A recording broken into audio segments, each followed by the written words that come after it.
Lalu majulah semua orang Israel, dari Dan sampai Bersheba, dan juga dari tanah Gilead berkumpullah umat itu secara serentak menghadap Tuhan di Mispa. Maka berdirilah para pemuka dari seluruh bangsa itu, dari segala suku orang Israel, memimpin jemaah umat Allah, yang jumlahnya 400.000 orang berjalan kaki, yang bersenjatakan pedang. Kedengaranlah kepada Bani Benyamin, bahwa orang Israel telah maju ke Mispa. Berkatalah orang Israel, ceritakan, bagaimana kejahatan itu terjadi. Lalu orang Lewi, suami perempuan yang terbunuh itu, menjawab, Aku sampai dengan gundikku di Gibea, kepunyaan suku Benyamin, untuk bermalam di sana. Lalu warga-warga kota Gibea itu mendatangi aku dan mengepung rumah itu pada malam hari untuk menyerang aku. Mereka bermaksud membunuh aku, tetapi gundikku diperkosa mereka sehingga mati. Maka kuambillah mayat gundikku, kupotong-potong dia, dan kukirimkan ke seluruh daerah milik Musa ke orang Israel. Sebab orang-orang itu telah berbuat mesum dan berbuat noda di antara orang Israel. Sekarang kamu sekalian, orang Israel, telah ada di sini. Berikanlah di sini pertimbanganmu dan nasihatmu. Kemudian bangunlah seluruh bangsa itu dengan serentak, sambil berkata, Seorang pun daripada kita takkan pergi ke kemahnya.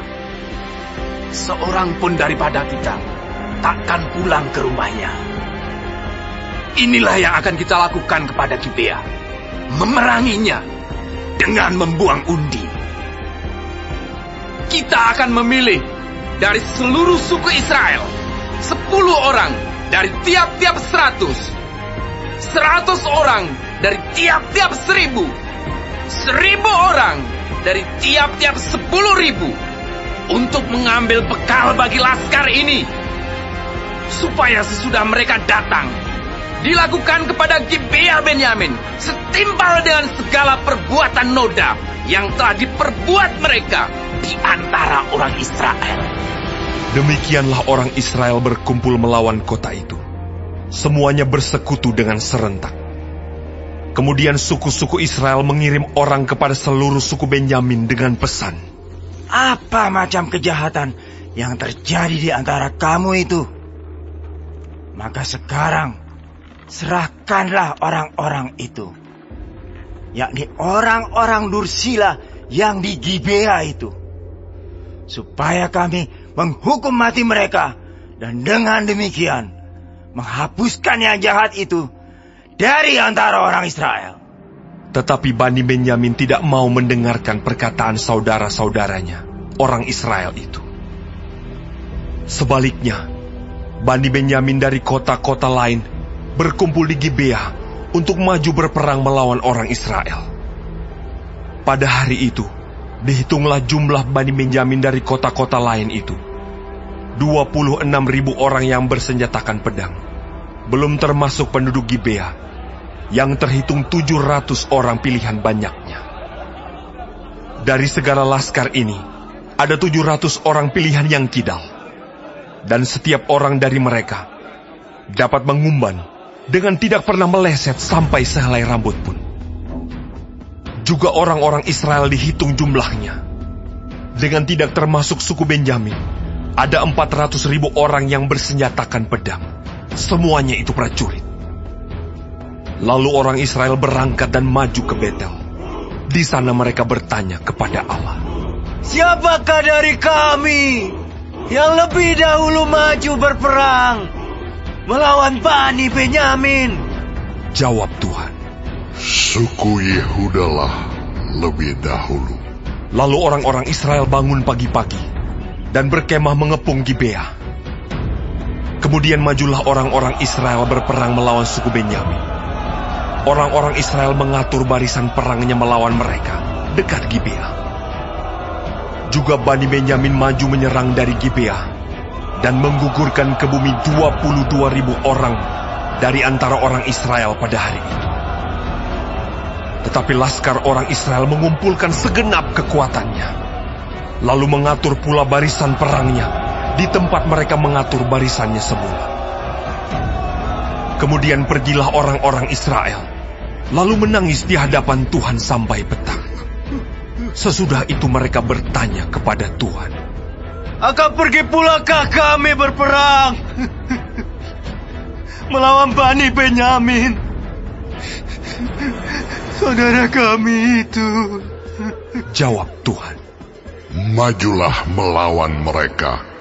Tetapi ketika orang-orang Israel pada hari kedua sampai di dekat Bani Benyamin, maka pada hari kedua itu, majulah suku Benyamin dari Gibea menyerbu mereka, dan digugurkannya pula ke bumi 18.000 orang di antara orang-orang Israel, semuanya orang-orang yang bersenjatakan pedang.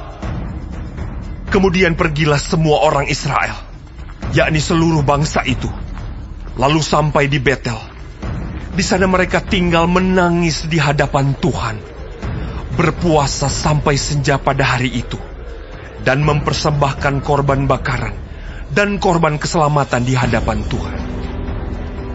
Dan orang-orang Israel bertanya kepada Tuhan.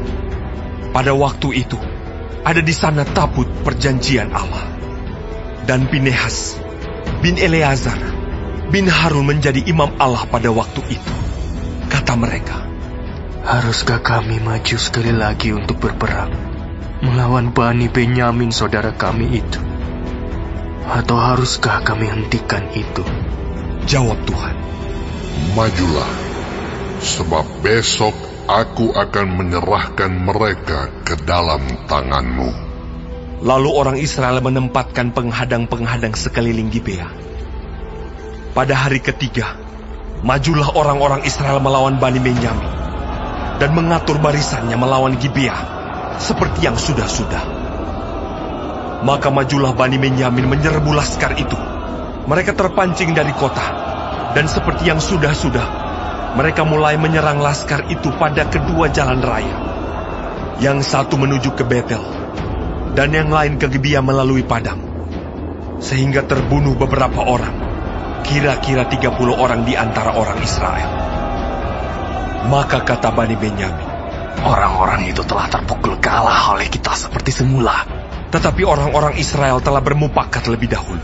Marilah kita lari dan memancing mereka dari kota ke jalan-jalan raya. Jadi orang Israel bangun dari tempatnya dan mengatur barisannya di Baal Tamar. Sedang orang Israel yang menghadang itu tiba-tiba keluar dari tempatnya, yakni tempat terbuka dekat Geba, dan sampai di depan Gibea. Sebanyak 10.000 orang pilihan dari seluruh Israel. Pertempuran itu dahsyat, tetapi Bani Benyamin tidak tahu bahwa malapetaka datang menimpa mereka. Tuhan membuat suku Benyamin terpukul kalah oleh orang Israel. Dan pada hari itu, orang-orang Israel memusnahkan dari antara suku Benyamin 25.100 orang, semuanya orang-orang yang bersenjatakan pedang. Bani Benyamin melihat bahwa mereka telah terpukul kalah. Sementara orang-orang Israel agak mundur di depan suku Benyamin, sebab mereka mempercayai penghadang-penghadang yang ditempatkan mereka untuk menyerang Gibea. Maka segeralah penghadang-penghadang itu menyerbu Gibea. Mereka bergerak maju dan memukul seluruh kota itu dengan mata pedang. Tetapi orang-orang Israel telah bermufakat dengan penghadang-penghadang itu untuk menaikkan gumpalan asap tebal dari kota itu. Ketika orang-orang Israel mundur dalam pertempuran itu, maka suku Benyamin mulai menyerang orang Israel, sehingga terbunuh kira-kira 30 orang, karena pikir mereka, Tentulah orang-orang itu terpukul kalah sama sekali oleh kita, seperti dalam pertempuran yang dahulu. Tetapi pada waktu itu, mulailah gumpalan asap naik dari kota itu, seperti tiang asap, suku Benyamin menoleh ke belakang, dan tampaklah kota itu seluruhnya terbakar. Apinya naik ke langit. Lagi pula orang-orang Israel maju lagi. Maka gemetarlah orang-orang Benyamin itu, sebab mereka melihat bahwa malapetaka datang menimpa mereka. Jadi, larilah mereka dari depan orang-orang Israel itu ke arah padang gurun. Tetapi pertempuran itu tidak dapat dihindari mereka. Lalu orang-orang dari kota-kota menghabisi mereka di tengah-tengahnya. Mereka mengepung suku Benyamin itu, mengejarnya dengan tak henti-hentinya, dan melandanya sampai di depan Gibea di sebelah timur.